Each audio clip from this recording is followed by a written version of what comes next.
Welcome, ladies and gentlemen, to our second episode of Cross River Convos. Today, you are finally getting a chance to meet our good friend Teymur, who is our occasional, panelist on the podcast. It is me, Arthur, once again, with Niko. Unfortunately, Advite is unavailable today. I'll be replacing him for today, so don't be upset. It's okay. So today we'll be discussing more or less some of the usual stuff with football, The second episode. I mean, let's talk about the amazing game from Georgia, though. The game from Georgia against Portugal. Yeah. We also have some stuff in the real world going on tomorrow. The Presidential debate, Donald Trump versus Joe Biden tomorrow. So we're all going to be tuning in for that. Things are getting very heated in LIC. They're hosting a big event. They're putting up a gigantic Screen for the debate. Everyone's going to watch it. It's going to be great. Oh, really? Yeah, I might come over if that's the case with you. Oh, hell yeah, that'd be great. And We should. honestly, we should. And so that's what's going on in our neck of the woods right now. A bunch of New Yorkers here talking about footy and politics. Yeah, guys, what do you think is going to happen? What are the chances of Donald Trump saying something stupid? Well, absolutely, 100%. 100%. But 100%. and how do I put this? He's not going to say something stupid. He's gonna- He's going to go on a rant. Controversial. He's going to go controversial. He's going to go on a rant about He's going to stupid. do something. I don't know. What do you think he's going to say something controversial? He's going to say something controversial. Absolutely. Yeah, well, absolutely. And what I mean by that, I think he's going to go into a situation where he's going to either justify and support white supremacists again, and it's common similar to stand back and stand by like he did during the previous election. Well, also, if you remember the 2020 debate, we also had Trump saying, I'm the least racist person in this room. I can't even see all the people because it's so Right, dark. exactly. So I feel like another comment like that will be made. Yeah, I mean, I'm pretty sure Donald Trump's gonna weaponize, all of Biden's support towards Israel against them, trying to get young people to get. I don't think because think Donald Trump will do Biden. No, I mean Trump is a very staunch supporter of the state of Israel.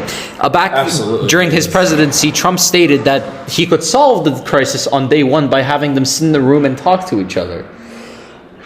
Talking never works, As you can tell, Not for these relations. as you can tell, that wasn't the case. No. The issue with Biden, of course, is some of the main concerns that Americans have regarding his performance, his age, and his, unwavering, It's more his age. unwavering support of the age state of problem- Israel. I mean, the age problem is always there, regardless. I mean, when you have a requirement to have at least 4 years of age, you're gonna obviously have a big problem. when it comes to I it. wouldn't say his unwavering support for Israel. Well, it's pretty damn. His support is.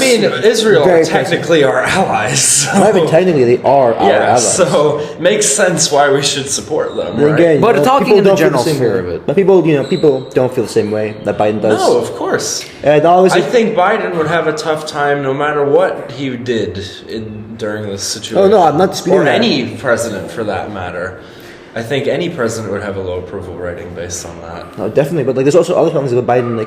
People really don't see his contributions as significant, especially with what's going on down the border. Especially his inability to take action, or at least too little, too late. Yes.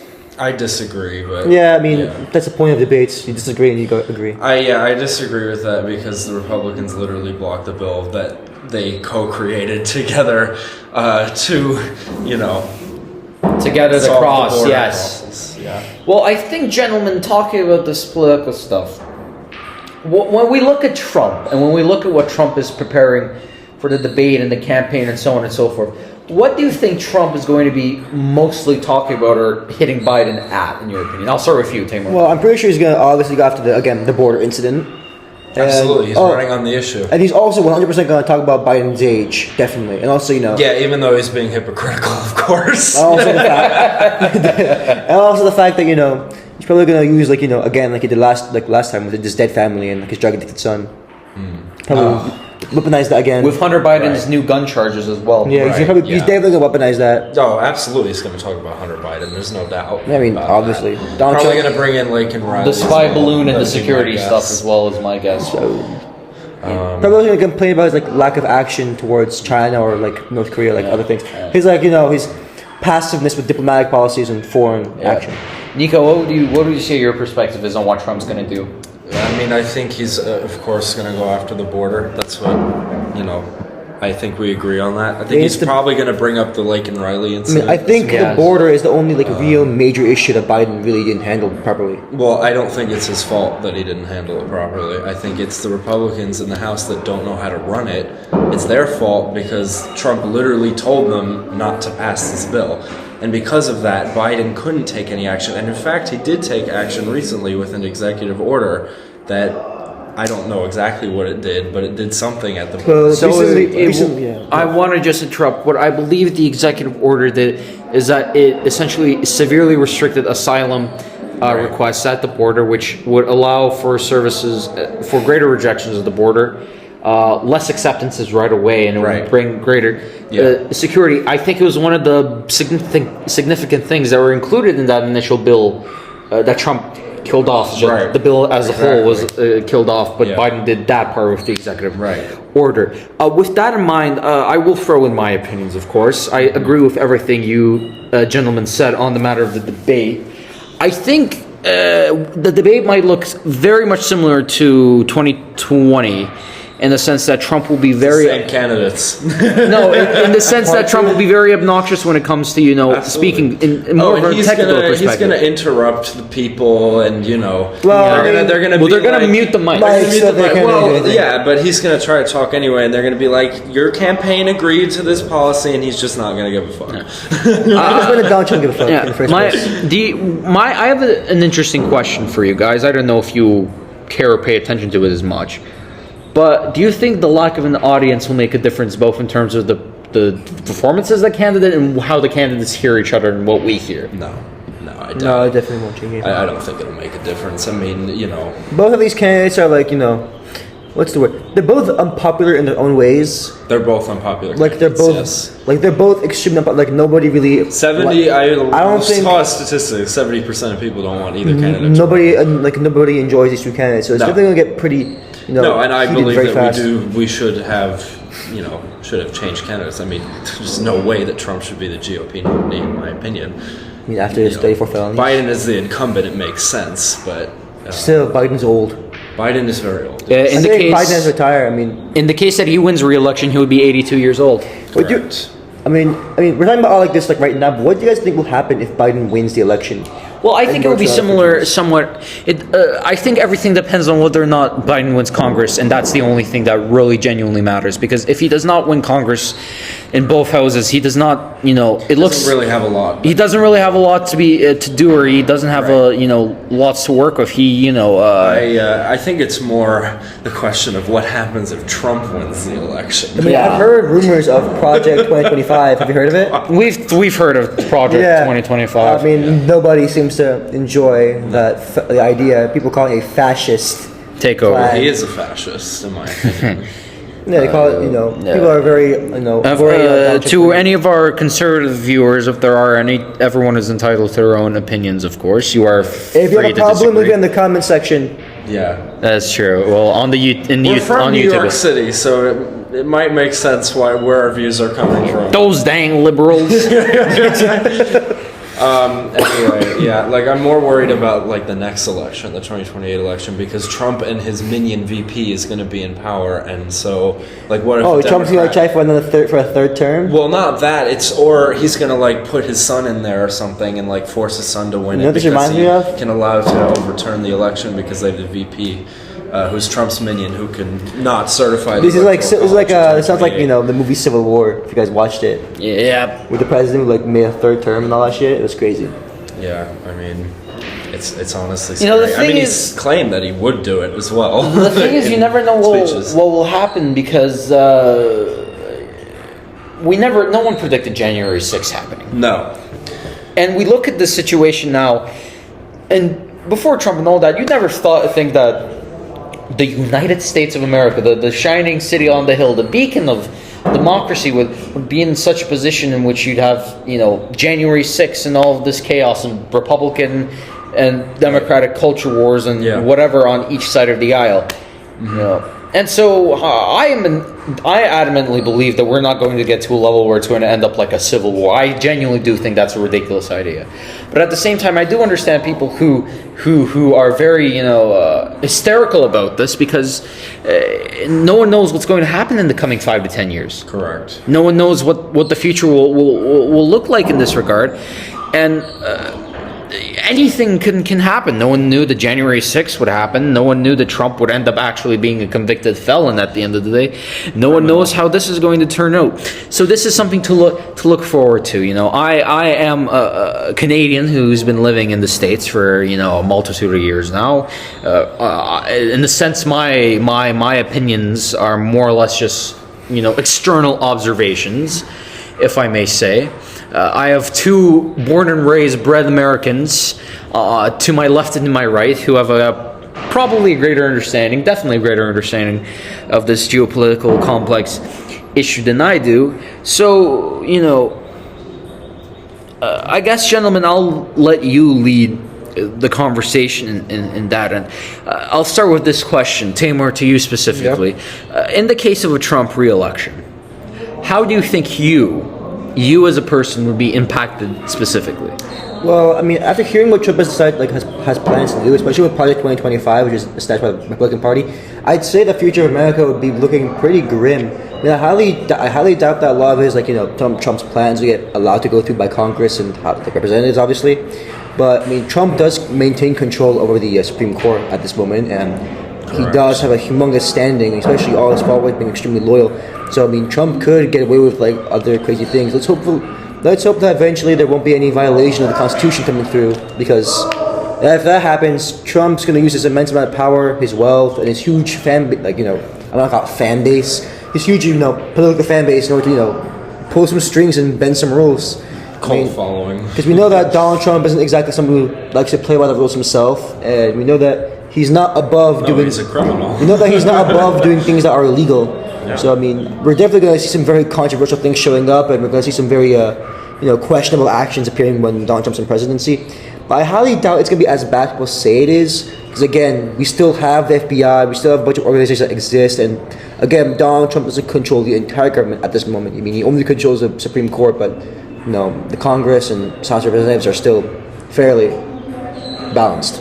Well, Niko, you've expressed your strong opinions about this before, and you've expressed your own disagreements with Teymur on some of these matters. Mm-hmm. I'm interested in, for you personally, how do you think you'd be impacted by Trump presidency? I wouldn't personally, because I'll be in Ireland, first of all.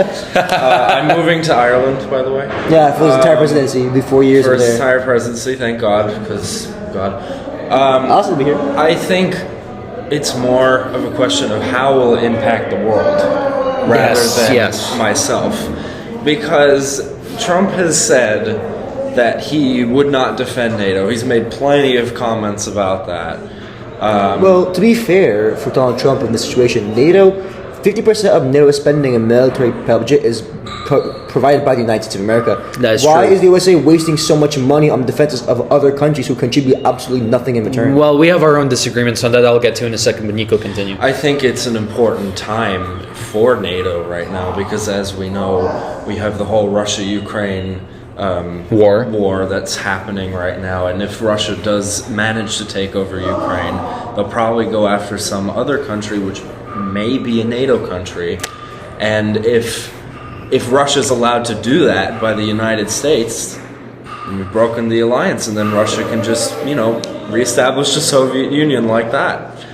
And so that's why I'm worried about a Trump presidency, and I think it will impact the world more than anything else. I will add on to the point that Teymur made. I think I agree to some extent that that the European nations of NATO and Canada to that end must do way more in terms of funding and assistance to the North Atlantic Treaty Organization. I absolutely do believe that and recognize that. Right. However, at the same time, that's a fair concern. Yeah, and that's one of the few things that I somewhat agree with Trump with to some extent, even because he did make a fair point that the 2% spending threshold is not met by most European nations and Canada as well. But it doesn't mean we should Yeah, get rid of it doesn't mean we should get rid. I think the point I'm trying to make is that, I mean, USA obviously should have an involvement in NATO, obviously, like. But the thing is, the USA is wasting its money spending on the entirety of Europe. I feel like it'd be more beneficial to just focus on spending the money on the more, eastern part of Europe. The Balkan countries like Poland. They should get more military. Baltics, yep. That the countries that are bored and actually possess an active threat from Russia should get more military financial aid. Yep. But at the moment, America is spending billions of taxpayer dollars on countries like the UK, Right. France, Spain, countries that typically have like no real risk of invasion from Russia. I feel like it'd be more wise to, cut spending, but divert that spending to where it actually matters. Yeah. Or we could cut military spending and then divert that money because we're spending a fortune on military right now. Well, I think I disagree. I'd say the U.S. is still able to afford military things. The military, I believe, is the third or fourth most funded area of the United States federal budget every year, behind, I believe it is Social Security, healthcare, and education. Some are close to there. Right. Which are all important programs. Well, education is below by, I think, a significant margin, but Social Security and healthcare especially. Yeah, a lot of healthcare money. How about our private healthcare people spending thousands of dollars just to get the medicine that they need? Well, it's being spent on all areas in healthcare. Yeah. About that. Just giving my own opinion. I know I'm being more of a moderator between you two folks today, but NATO spending is something that we should be, of course, consider. We could always talk about the situation with China and Taiwan, and Ukraine and Russia is the main one, and Israel and Palestine as well. So let's take a look quickly at those geopolitical issues. We've had the Russian invasion of Ukraine since 2020. 2 years. Yes. Yeah. If you are President Biden, with this election coming up, how are you convincing the American people that spending money and sending aid to Ukraine is both financially feasible and, worth it at the end of the day? Niko, I'll start with you on this conversation this time. Because if Russia wins, again, I said they'll go after a NATO country, and then we'll probably have to spend even more money in NATO trying to defend NATO nations. So I think it's he sort of sells that, as a point. Then I think that is how he would be able to sell giving more money. Well, don't you think that after 2.5 years of war already, that Biden should have had enough time to already sell this? This point, I'm curious. I just think that the right is slandering him quite a lot, and that's my opinion on it. I think that Biden is unpopular because people shape him out to be that way. Well, in the media. Do you think that it's also the issue of the Democrats and the left, as a whole, just failing to win the messaging game? Yes. How do you think they improve that? I don't know. All right. I'm not sure. Teymur, I'll switch it up to you. MSNBC is the only... The only platform, apparently. Teymur, I'll ask you essentially the same question. If you're Biden, how are you convincing the American people in terms of mostly Ukraine to side with you in this type of situation with aid and whatnot? You can't. You see, the war has been going on for 2 years already. 2.5, yes. Biden has spent billions upon billions of dollars from the United States Treasury, as well as and Ukraine has also received aid from many other countries as well. So far, the war has gone nowhere. In fact, Ukraine is actually losing right now. Millions of Americans are getting angry at Biden for spending so much money on a losing war, which has effectively changed nothing. The Democrats are trying to force this idea that we have to spend this money, but of course, the more realist of Americans are believing that America should focus on itself. Realistically, America has no risk from Russia, conquer Ukraine. Technically speaking, there is no danger for the United States. Of course. The United States has no stake in this conflict and has obviously no risk at all. Mm-hmm. If anything, there is no real danger. Biden has spent billions of dollars for Ukraine. Has wasted actually billions of dollars on Ukraine. Now, there is an argument to be made that it's not real money, obviously. It's billions of dollars in the form of military aid, that is old tanks, expired equipment. But the thing is, people don't look into the details. They just look at what's in front of them. So people will see the massive Biden donates $40 billion in military aid as he's sending them $40 billion in cash, which is obviously not the truth, but people don't really see the truth. They just see what the numbers present. So it's a losing battle. Yeah. Because there's always the far right who is convincing people that Biden is sending $40 billion in cash. But again, as I'm saying, it's not just that, because there is a valid criticism of this. Biden has invested so much money in the form of military aid, money, whatever, even though it's still a lot of money, has invested so much into Ukraine and has literally received no return at all. Ukraine has made no progress, and in fact, it's starting to actually lose the war. So, I mean, I can see where the people are. It's kind of like a Vietnam situation all over again.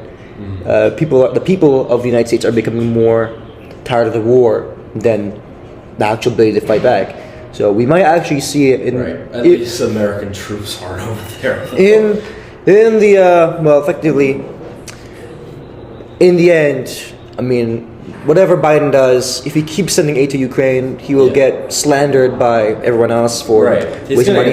If he decides to officially pull out, he'll get slandered by the left for not not even that. He'll probably still get slandered by the right anyways for not trying to protect democracy. There's no way out of this. Same thing with Israel-Palestine. There's no way. Well, Israel-Palestine is a different conflict because there's question, because the side in this situation, the conflict that USA is supporting, the side is one that is very questionable in the first place. Because Ukraine, it's easy. Right. Ukraine is under attack from a gigantic force. Ukraine makes sense. Yes. Ukraine is a democracy. It's democracy under attack by what is currently a fascist regime of Putin. But in the case of Israel-Palestine, it's a minority group that's being attacked by one of the world's most richest and one of the more powerful countries in the global north, which is Israel. And as a result, sending aid to Israel is a very questionable and very frowned upon action. I just think that there's no right decision in that case. Again, this problem is very multifaceted. It's very all these wars are multifaceted. Because there's nothing that if Trump was in power, people would criticize Trump. Like let's literally think about what can Biden sends support to Israel. Okay, people in the United States call the United States murderers for funding a genocide in Palestine. Right. Now Biden goes and supports Palestine. Then they break the alliance. They break the alliance with Israel and get flack from the international community. Right. And also those who support Israel in the United States. For supporting a known terrorist regime. because there are a lot of...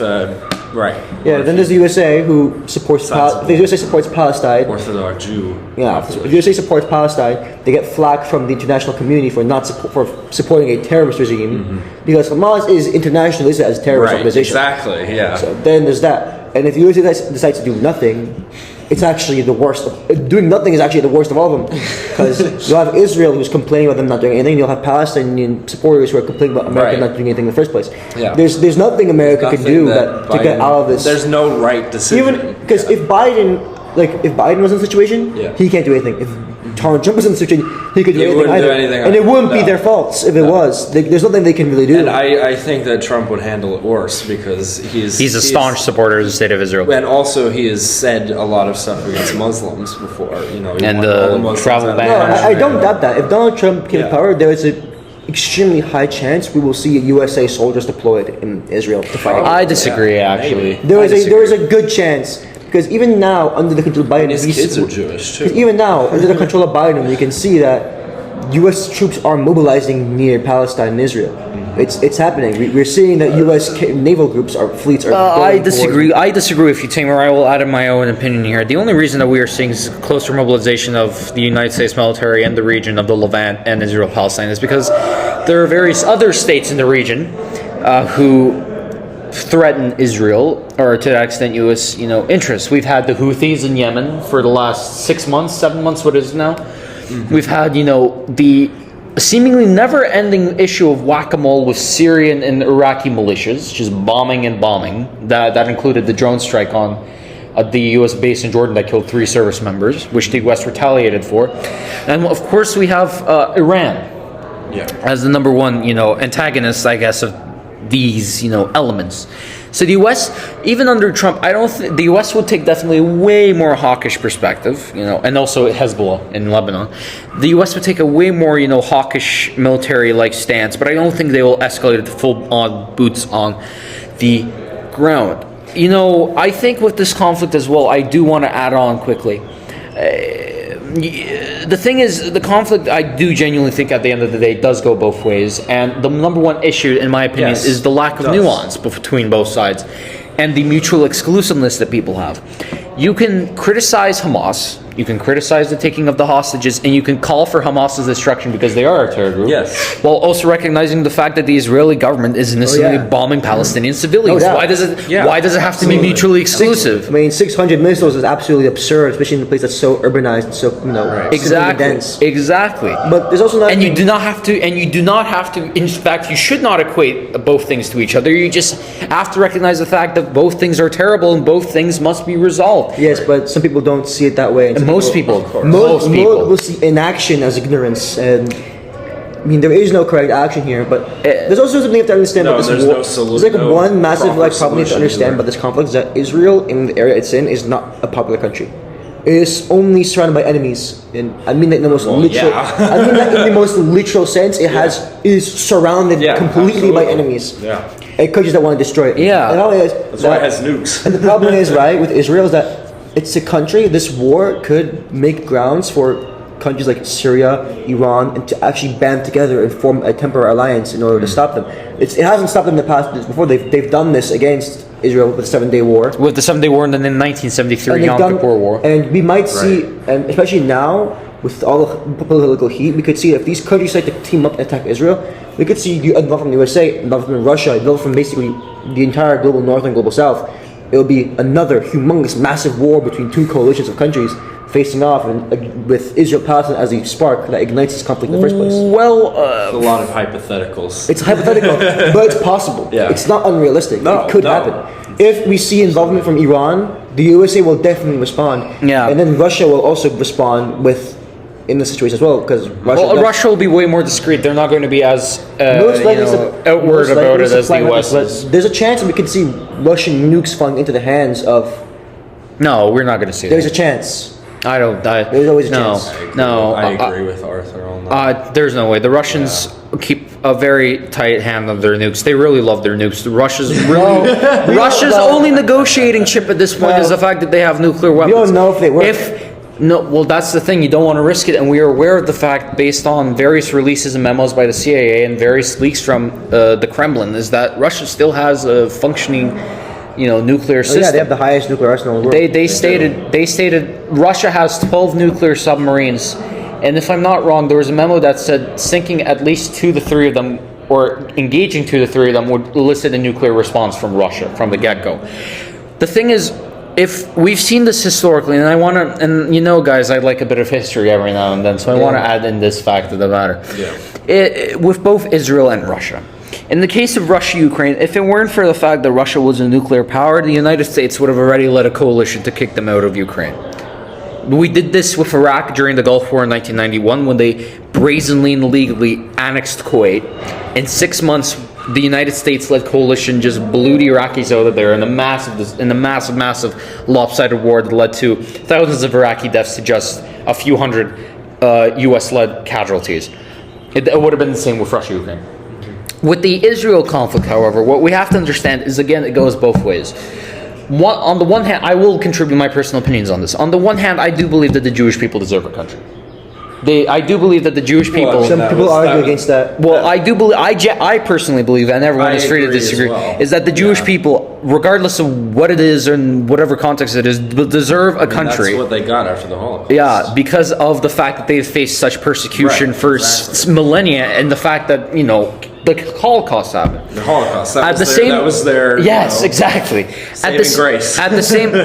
At the same time, you can always also discuss the fact that the way that the modern state of Israel, and not just any Jewish homeland, the modern state of Israel, the country of Israel, was formed was through very highly illegal and incorrect means. The Nakba and the ethnic cleansing of Palestinians did happen, and I'm saying this objectively. Right.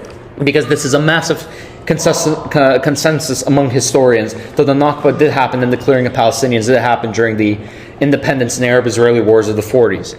You can discuss the fact that Israel has occupied at various times from 1967 through 1995 1994 respectively for the West Bank and 67 through 06 respectively for Gaza, Israel occupied those territories and committed crimes there, and that's why the Intifadas happened, because the Palestinian people were tired of this, occupation. The Israelis have committed war crimes, yes, but then at the same time we can discuss the fact that the Israelis have been under attack by their neighbors, and their civilians have been under attack as well.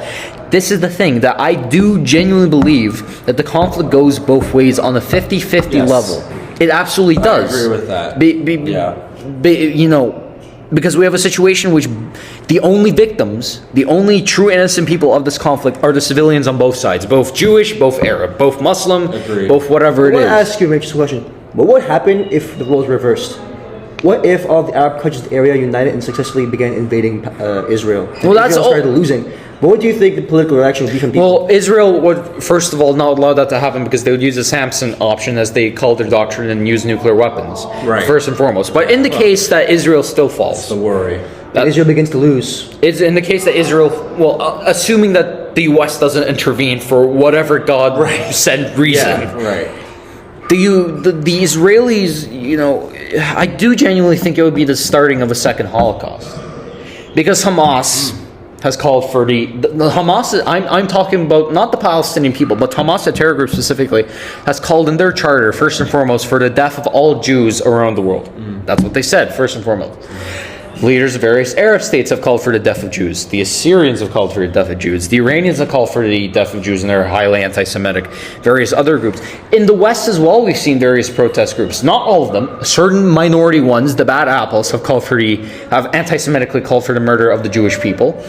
So I think we would see the second Holocaust in that sense, because the Arab states, not the people necessarily, fully, but the Arab states have longed for the destruction of Israel and the cleansing and the murder of the Jewish people. I think that's what happens, and I don't know, Teymur, if you fully agree or disagree with me from that matter, but that's just my take on this. I'm not going to dispute the fact that Islam is one of probably the most controversial religion in the entire world. Yes, There are a lot of It's the most extremely taken religion. The thing about Islam is that there are very different versions of it. Absolutely. And There's an extreme version, and there's people who radicalize the religion. Right, yeah. Now, I don't doubt that the Islam religion has a less than favorable view of the Jewish people, and there is, obviously some conflict between these two religions. And honestly, it's just unfortunate in Israel's position that it's been placed in probably the worst. Like it's pretty like much the worst place. possible It's the place. worst possible place to place the people of the Jewish people. Yes. It's like the single. Yes. It was the worst idea I've ever seen in my life. Well, they thought a two-state solution would work, and it did not, did not clearly. work. And there's the thing about the two-state solution that people have to understand that. And this is what I'm saying. Yes, Yeah, there's the no real solution to this The conflict. qualms of the Palestinians do exist, especially since they were forced out of what there was their ethnic homeland when it was under control by the British, and essentially they planted the Jews there where they quote unquote didn't belong. And Palestinians were oppressed by the Jewish people of Israel, and there was obviously problems.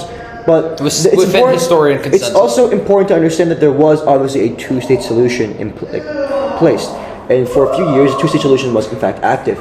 But come with the 6-year war, the 7-day war, the Palestinians ended up fleeing the territory of Gaza in order to basically anticipate the destruction of Israel. The plan was having all of these countries, attack Israel, have the Jewish country destroyed, and then the Palestinians could move back into their homeland because it would have been given to them by their Arab brothers living in the territory.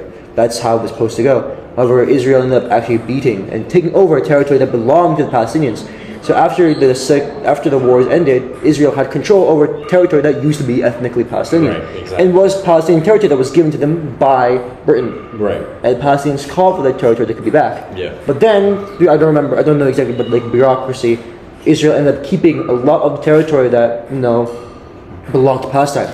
Only leaving Gaza and. Well, I want to clarify some of the. I want to clarify, Teymur, on some of the parts, and also for our audience listening. The history of the conflict is very, complex. But the basic gist of it was after the British-Israeli Independence War and the Arab-Israeli War, both within the range of 47 and 48. what ended up happening is that the territories of the West Bank fell under Jordanian control, and at this point Jordan became an independent state, and Egypt was already for a long time independent, and Gaza came under Egyptian control. After the 1967 war, the Six-Day War that Teymur was just referencing, after the Israeli victory, Israel occupied the West Bank, Gaza, And then the Golden Sinai, Heights. and the Sinai Peninsula, which today still is back. which is now in Egypt's control. Yeah, and was always Egyptian. Yeah. Sometime later, after in 1973, the war, the Yom Kippur War happened, in which all the Arab states, attacked Israel again.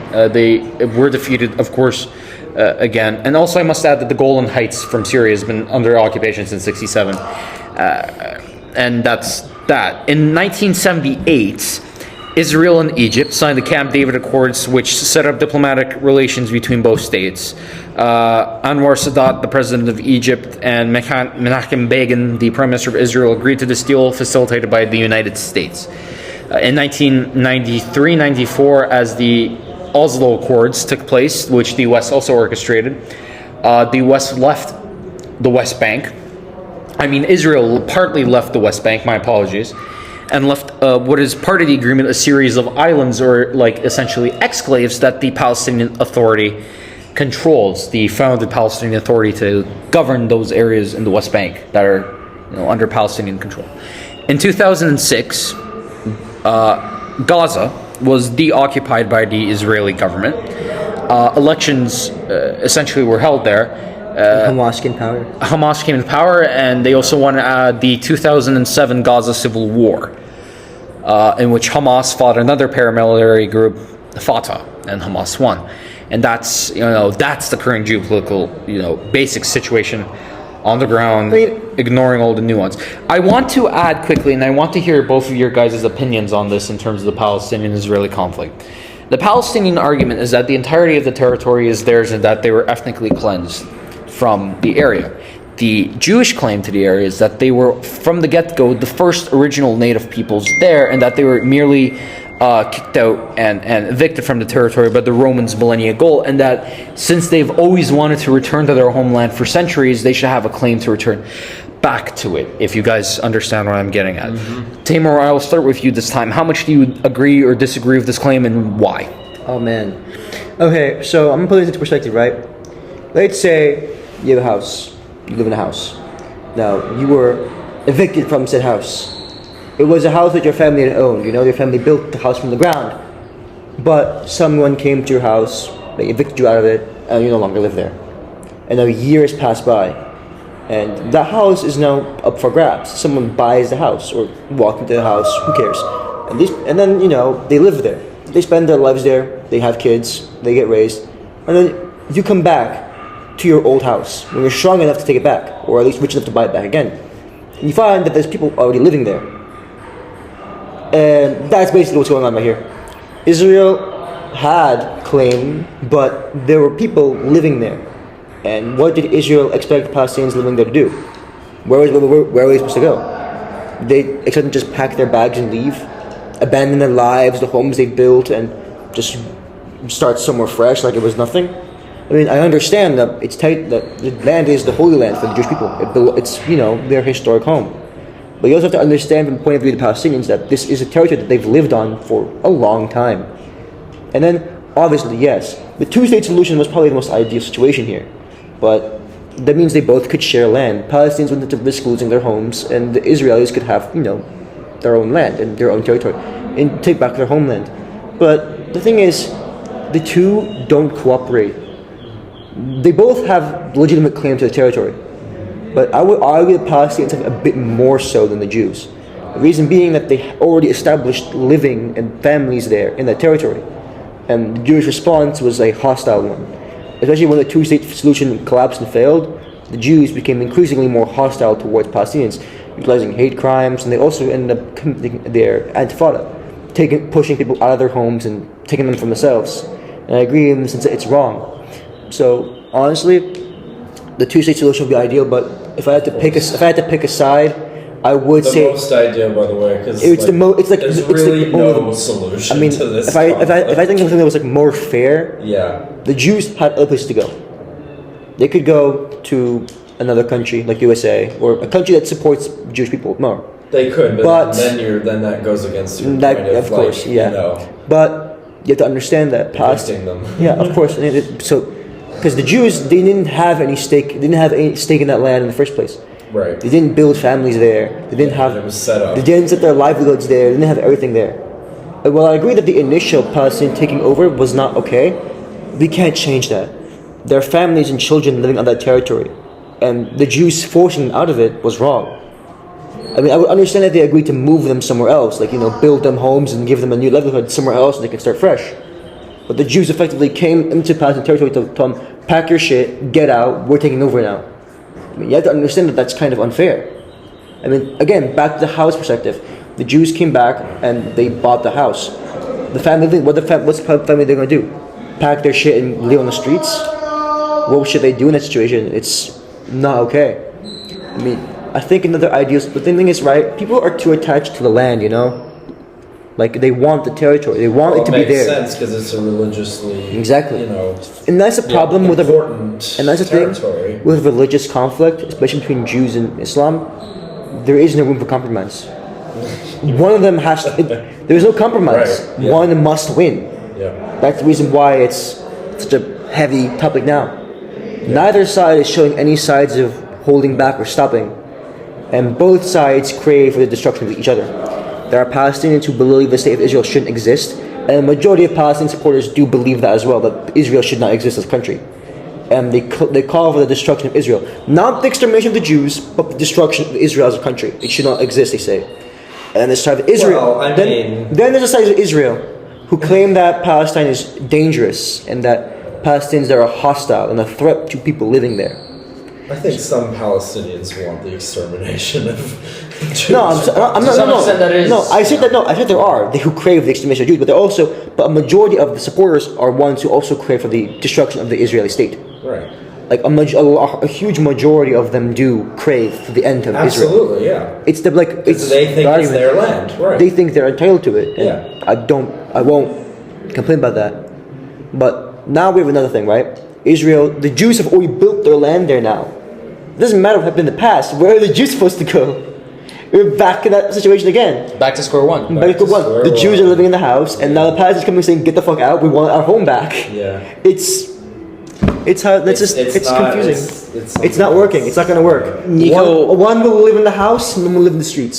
Niko, I think you have lots of agreements, pardon me, with Teymur in this case. But I guess I'll ask you essentially the same question. The Jewish argument of them being kicked out initially from their native land and yearning to come back, but then the Palestinian argument of them, already being there when the Israelis came back in the 1940s and 50s. What are your thoughts on it? If you agree, disagree with Teymur, add on to it, just spill your beans. Yeah, I mean, I agree with Teymur for the majority of what he said. I just believe that this is just such a multifaceted conflict that both sides have valid claims for me, and both sides have invalid claims for me. And that's basically where I stand. I really feel that I'm like in the sort of neutral area between the two because, I just don't. Yeah, I think there are valid and invalid claims on both sides. That's what I'm gonna say. That's my opinion. I'm gonna say something right now. I'm gonna make a comparison that some people might seem questionable. But let's look at the Native Americans in the United States. They were ethnically living on this land. And Correct. like the Israelis, they forced them out of their land. Yeah. Just like what the Israelis did to Jackson Palestinians. did it. Exactly. Now, Native Americans now want their land back. And they have support. And Right. the Israelis also They want have their to. land back from the Palestinians originally. But they don't get support. And there's actually a big distinction. And the thing is the Jews are just that much bigger and stronger than Palestinians. That's the only real difference between the two situations here. Israel is a powerful country. It's a powerful, not a powerful country, but like it's a powerful It's a pretty powerful country. group of people. Country, and there's a big powerful country with nukes, but it's also a humongous group of people. The Jewish religion is one of the strongest in the world in terms of like money, power, influence. It is a very, widespread group of people. They're very rich. I don't want to make a stereotype. I assume you just want to clarify your words Yeah. there just to avoid... Yeah. Obviously, like they have a lot of. I'm gonna say this. They have a lot of influence. There's a lot of famous people who are associated with the Jewish religion. There's a lot of people in the government who are associated with the Jewish religion, and the Jewish religion is inherently connected to the state of Israel. So they have a backing from a lot of these very powerful, very big groups, or at least people in other countries. And the Jewish ethnicity as well is Yeah. like, must be noted with distinction. And the thing is, the reason why the Palestinians are getting such a lot of support is because, in fact, effectively, they're the underdog. That's what they are. They are the ones who are fighting the massive giant Yep. that is Israel. Yep. And the fight is skewed. It's not fair. I mean, if Gaza was equally as strong as Israel, there would be very little conflict. It would be just a regular old war. But the Palestinian people is not a powerful people. They're small. But I mean, actually, small is not the correct word. There's millions of them there. But inherently, Compared to the Israelis. but compared to the Israelis, their military strength is non-existent. There's nothing that Palestine can't fight Israel. I'm saying this right now. There's never in no universe will Palestine ever beat Israel in war.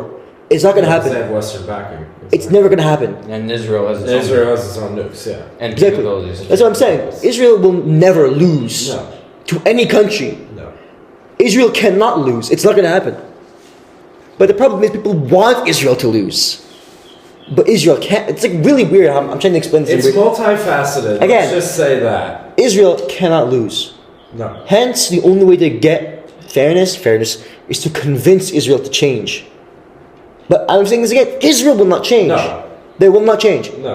A powerful country will not be changed. Like, look at Russia, look They at... have a look legitimate president. no, but not just that. No, not even that. Not even Prime that. Minister. Look at how powerful Israel is politically. They're supported by the strongest country in the world, the United States. Their people are happy. They're, on the paper, a democracy. Now look at countries like Russia, North Korea, China. These countries are inherently flawed regimes or flawed countries, and yet they're untouched. Israel is the exact same. Nothing any country will do will convince Israel to change, because again, Israel is a strong country. A strong country has no stake to change. And it has its own mentality and its own. Exactly. The people inside, because what the problem is, people are trying to get Israel to change from the outside. The people inside Israel don't want change. They're happy with their lives, and they're happy with the Israeli regime. They have no problems with it. The real problems are coming from people outside the country. And ultimately, Israel will not lose, and No. there's only two ends to this situation.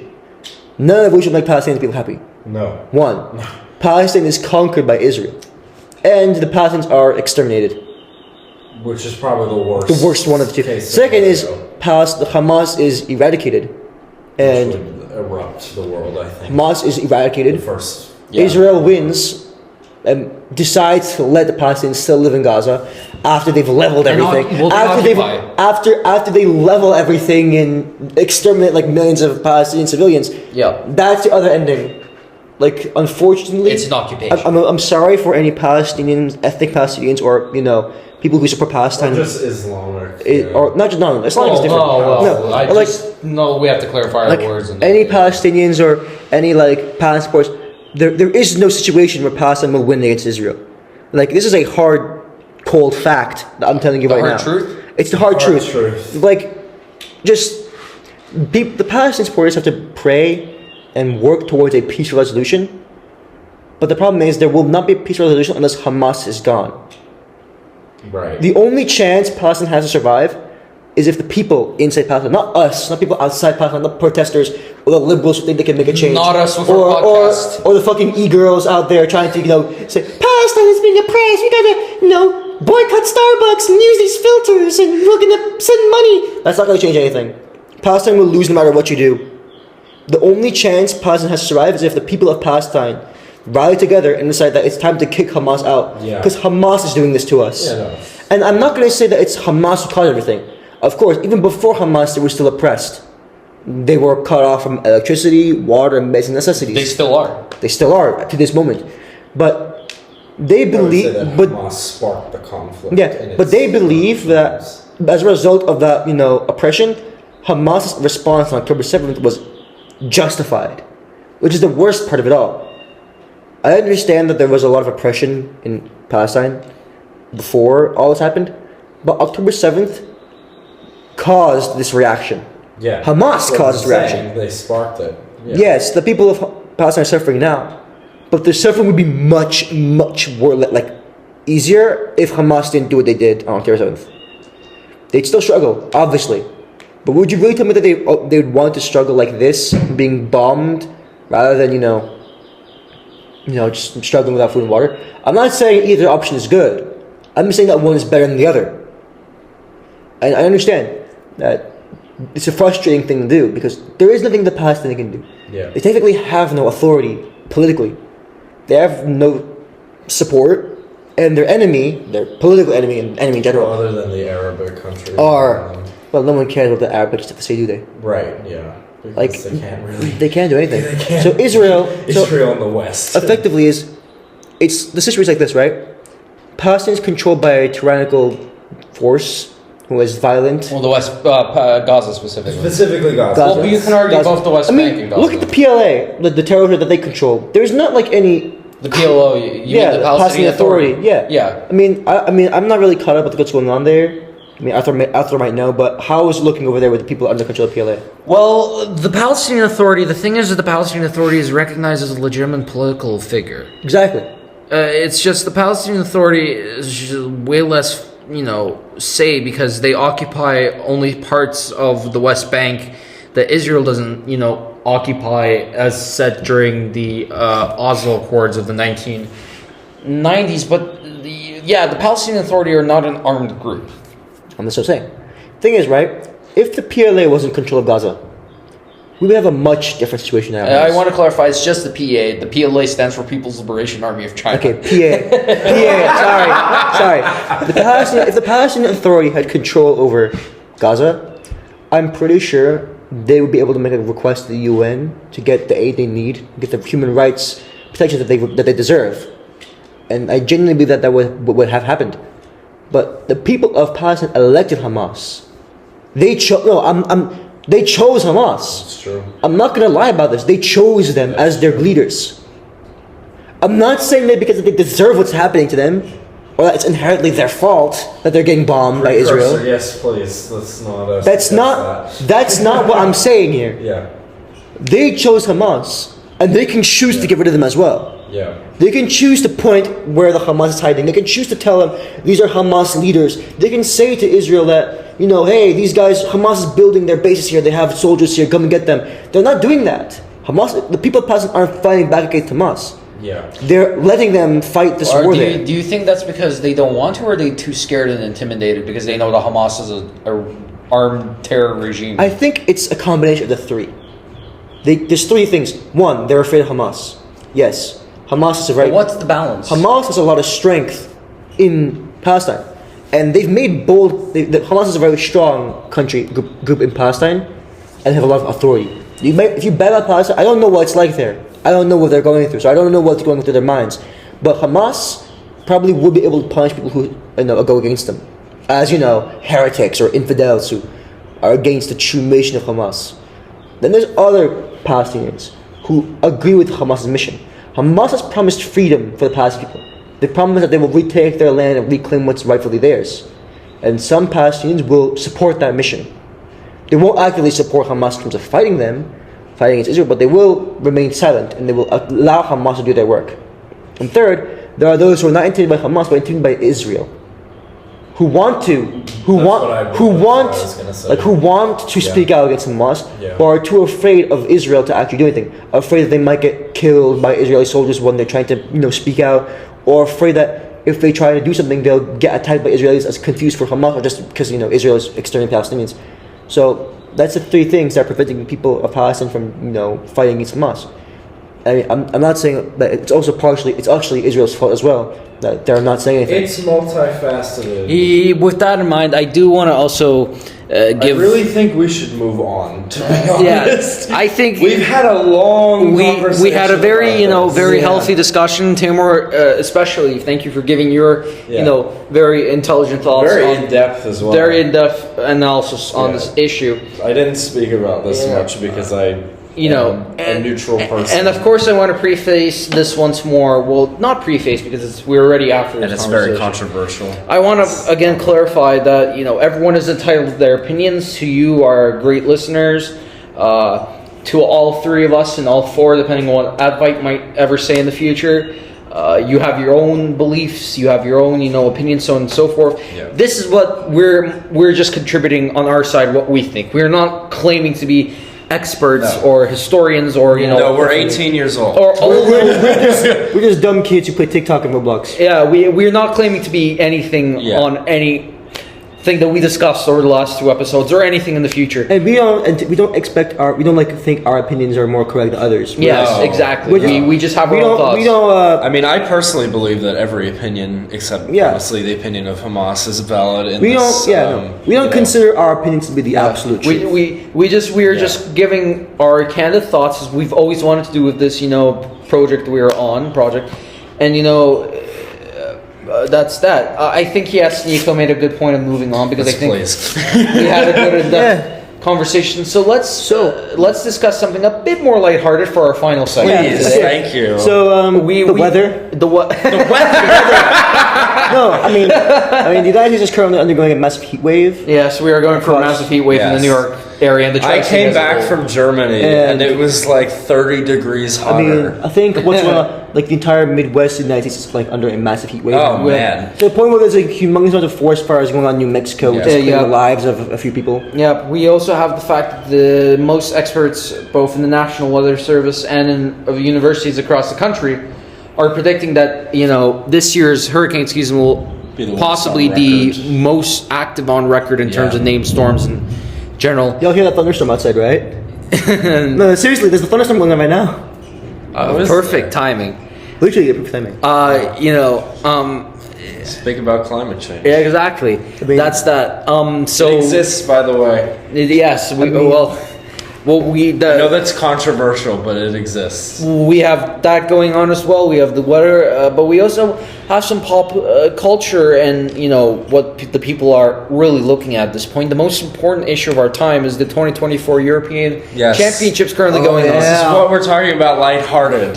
Yes, just for a final segment of the next whatever time we want to spend. So guys, on Georgia absolutely destroyed Portugal. The Portuguese national team have been absolutely. Did y'all see Ronaldo's face through that entire game? Yes. It was absolutely hilarious. Yeah, Ronaldo. Oh man, he was so mad. Yeah, we are not Ronaldo fans, just to be clear. Well, Georgia managed to get themselves They survived. into the round of 16. But they have Spain. They have Spain, and then after Spain, they're gonna fight Germany. Yeah. After Germany, they have to go either against Portugal or France. So it's not looking great for the Georgians. No, it's not. But it didn't look good for the Georgians today. Before. So Who we'll knows? see. We might see one of the greatest. I mean, we upsets saw Greece in history. 04. So. We saw Greece in 04. We saw Greece in Denmark in 04. 1992. Yes. Georgia, So anything lock can in. Georgians, pray for your country because you might lock in and you could win. I'm not because hey, it's football. Anything can happen. That's true. Anything can happen. Anything can happen. Any team can win. Georgia were given a 9% chance of winning today, and they won 2-0. Exactly. We had our own predictions today in our own discussion. Wow, that's quite the thunderstorm. Talk about Turkey's last-minute win against Czechia today. Jesus Christ! What is with the weather? I apologize, folks. We're just sitting here listening to the thunder smacking. We assume it's thunder. We are in a. By the way, to let you know, we can hear thunder, and we're in a basement right now. We're in a basement. Yes. We are. Just to clarify, we are not in our parents' basements. We are just chilling in No, we are downstairs area right now. We aren't. What's the word? There's a downstairs Being lounge held area. Yeah, we're not being held captive like this. We're not like losers who totally spend their time alone on their computers. Yeah, that was some friendly fire, but you know what? Oh, Christ. So back to the topic This of is this. why we are probably the best at giving opinions in terms of these highly controversial conflicts. I mean, listen. We are what's the word? We are not like other people. Oh, that's for sure, buddy. Especially you. Okay. All right. That's not very nice of you to say, but I'm not gonna dispute that. I deserve that. But anyway. See, he knows.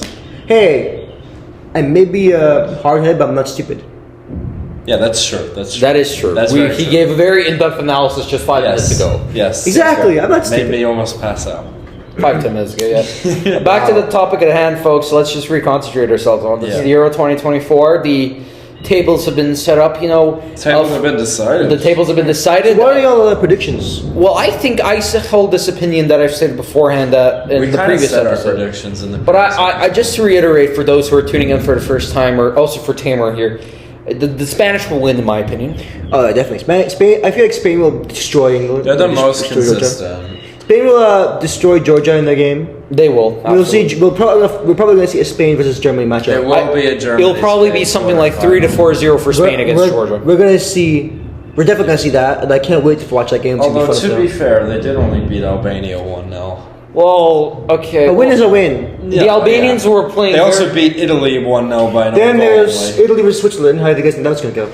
I mean, I've already said it on the last He's episode predicted that I if said you'll win. I predicted a Switzerland He upset. thinks Swiss. I kind of agree with him because the Italians all the way have been playing They've very been badly. playing The well. the Swiss are a pretty decent team. During the last European tournament, they beat France. France in the same round. In the Yes. same round of the round of 16. Yes. The Swiss might give the Italians a run for their money. Who Absolutely. knows? And the Italians have not been doing well, not just in this tournament, but also the fact that World Cup qualifying? they failed to qualify for the World Cup for a second time in a row. Remember that match? I'm not going to talk about North Macedonia versus Italy. Yeah. With the 32 shots. 32 shots. Nope. 0 goals. 2 shots, Macedonia, Oh 1 my goal. goodness.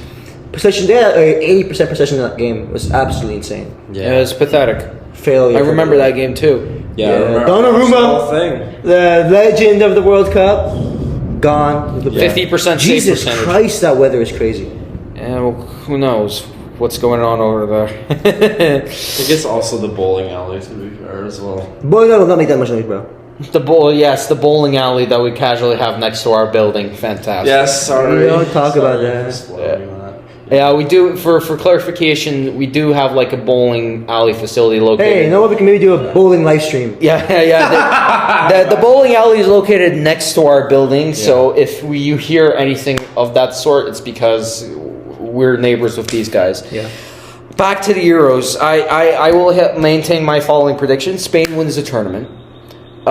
If it's not Spain, it's going to be Germany because those are the only two teams that have been playing legitimately well, I feel like. Except when Germany played Switzerland. Well, look, I feel like Germany.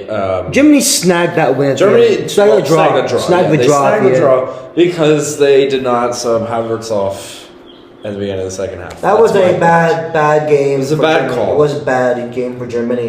It was really bad. We didn't look horrible. It was That's what I terrible. No, it would didn't look say. horrible. It looked absolutely despicable. It was the most horrific performance I've seen of Germany for the entire. No, it definitely isn't. I've seen No, Germany. no. In the tournament so far, worst performance. Well, absolutely, we're 3 games in. Still, for now, it's the worst. Yeah, It's probably look. the worst performance. Yeah, of course Just- it is. just pray that's we the worst- won 2, draw 1. Listen, just pray. That's the worst that happens. Based on what you were also mentioning, Teymur, prior, I wanted to add on my end, of course. The Germans, I do agree, Niko, I know you're going to heavily disagree with me. The Germans had a terrible performance when it came to the Euros. Absolutely, in that game specifically. I heavily disagree. I know because you've stated this before clearly. German fan disagrees. No, because I understand that you relied on Kai Havertz to get your finishing in. I didn't rely on him. No. He completely screwed him. Yeah, exactly, which is my point. Yeah, which is my point, but one... I felt that if we took off Havertz, that we would have had better attacking momentum and more goals potentially, because we would have had Fulkrug playing up top. Well, you would have had Fulkrug, but why were you relying... we had this discussion before, but Germany should not be a team that is relying so much on Kai Havertz in such a No, way. and I agree. I agree with that. I think which is the basis of my argument. Yeah. Yeah, I think that we should either start Fulkrug or put him on at the beginning of the second half, no matter what. Have him as a super sub in that case. Yeah. Unless Havertz is having a good game, of course. But I don't think that Germany played bad in that game, attacking momentum wise, because they had a lot of balls into the area, a lot of forward progress, a lot of progression forward. But the problem was because we had Kai Havertz stinking up the pitch, we couldn't finish. Well, how did you have that situation in which you let the Swiss in? What do you mean let the Swiss in? Well, how did the Swiss get that goal? Because it was a good cross. To go across to the box. It was poor defending. Yeah, exactly. Where was it defending then? Where is Germany? I didn't say that we were good at defending. I said that we had a lot of positive. Well, then Germany still played pretty poorly at the end of the day because you They were conceded one goal. No, but then for Germany, the standards are there. I just want to quickly add something before you go in, Teymur. Conceded. I don't think that's a poor performance. Before Teymur says anything, I disagree heavily with Niko here, and I think this is the biggest disagreement we had between any of us during today's discussion. Germany should not be relying on such an offense. We agree on that, but at the end of the day, Germany, having the standards that they have as a European footballing powerhouse, should not be in the situation in which they're conceding that one bad cross. Sure, you didn't let in any more Swiss Let's goals. look at Germany prior to this tournament. Let me just talk to you. Look at Germany prior to this tournament. Germany prior to this tournament, they lost to Turkey, they lost to Switzerland, they lost to Poland, they lost to Japan 4-1, they barely beat Peru. It was a horrible Germany Well, they've been playing so clinically when we looked at the last two games, so the standards would have been there. Anyway, But I'm just saying that Germany can have off performances. I'm not questioning whether Germany's a good team or not. And I know they're one of the greats, and they are a great team. They've proven it. They've played really well so far. They just had one draw. They had one bad game against Switzerland. That draw was fortunate. We got lucky that was a draw. Yes. Yeah. That could have been a loss. Yeah. And that was a horrible, abysmal performance on the half of Germany. Yeah. They were missing shots left and right. Havertz was screwing up your game. Everything was going wrong. It was probably the worst performance of Germany. No. I'm pretty sure Germany will Absolutely come. not. Germany will definitely rebound. Germany will rebound. Believe me, you haven't seen this German national team play. They're playing against Denmark. They lost to Japan 4-1. I think that's a worse performance. They lost to Japan 4-0. 4-1. They lost to Japan in the World Cup as well. And in the World Cup, I thought that performance was worse. Anyways, I'm saying so far in the league, in the tournament, in the UEFA, this was your worst performance. Absolutely, obviously. yes. And Because it was the only draw. Let's just say if Germany plays like that in their next game, they're done. I think that, yeah, we do need to look at our tactical... But either way... Because you're not beating Spain like that. No, because I'm not questioning Germany as a good team. I know that Germany will, when the round 16 comes, when Germany plays against Georgia... No, wait, Germany plays against who? When Germany I just think it's a whole different ball game if Fulcrum is playing. Germany will come back... Because I think, again, our attacking momentum was positive. Germany will come back in round 16 strong, and they will beat Denmark. They'll take back the wheel and beat Denmark. And then when Spain comes, hopefully they're ready and prepared enough to fight. I just think that's the one change that Germany need to make, because and then so it far, unlocks this team. Spain's performance has been much better than Germany's. Somewhat. I partly agree. So They beat. Let's be clear here. They beat Croatia 3-0, which was a very good performance. That is one of the best performances in the Euros so far. But then, the best performance. Yeah, absolutely. But then you look at the next two games. You have the Calafiori own goal that makes Spain win against Italy. Against Italy. Yeah. Well, it's Italy. And then they beat Albania 1-0. That's not anything to be ooh, we're amazing. That was the best performance ever. Well, to be the Spanish national team that won the 2010 World Cup scored a total of 10 goals during their entire run, and I think the biggest scoreline that they had during any game during that World Cup was their 2-0 win. I think it was over Germany. Correct me if I'm wrong, if any of you guys remember that fact. I don't remember that, no. But I remember for a fact that the 2010 Spain team that played absolutely clinical with their Real Madrid, Barcelona roster, right, just only scored a total of 8 goals the entire tournament. Spain, well, they have the Croatia game, absolutely. I'm not debating that Spain don't look good. I'm just saying that people, I guess, say that Spain are like, the thing is, crazy good. The thing is, Spain hasn't conceded a goal yet. Have they? They haven't. Spain has not conceded a single goal in the entire tournament so far, right. which is very impressive. That is impressive in that group. Yes, it means their defense is solid. Their defense is very solid. Yes. So let's see if their defense holds up through the tournament. I think in the one-on-one with the Germans, the Spanish still beat them. I think they're favorites barely. That would be for me. We just gotta wait and see. Yeah. I mean, Yeah, you can't the go first game. But I again heavily disagree with the fact that Germany's performance against Switzerland. The German fan. Abysmal. The German fan says that the Yes, German. but you said abysmal. That was not an abysmal. It was bad. Yeah, well, folks, the The first draw. It was 1-1. the first games of the Switzerland, the team that beat France. the first games of the round of 16 and the upcoming the upcoming round of 16. The first games begin on Saturday, June 29th. So by then, this episode and maybe another one might be released, depending. Potentially. Depending. We'll see. And we'll definitely be sure to update you guys when that comes out. That comes along, and I think with that I think that's it. I think we can start wrapping this up. Thanks for listening. Thank you, folks, for listening tonight. It was me, Arthur. It was my good friend Teymur and my good friend Niko. Yep. We had a great discussion on all sorts of stuff today. A lot of opinions. Sorry about that. Yeah. So- Hopefully, Advite will be here with us. Hopefully, maybe in the coming future. And with that in mind, we once again like to thank you for joining us today. Make sure to follow So us. we apologize for the echo at the end. We had to move to a new room. We had to move to a new location. There's some technical issues going on. And some stuff. Anyway, we hope you enjoyed today's episode. Remember to follow and subscribe to us on YouTube and on Spotify. This is Cross River Convos podcast. And follow my Twitter. Yes. This is Cross River Convos podcast. Thank you very much, everyone, for joining us, and have a great day. Bye. Bye.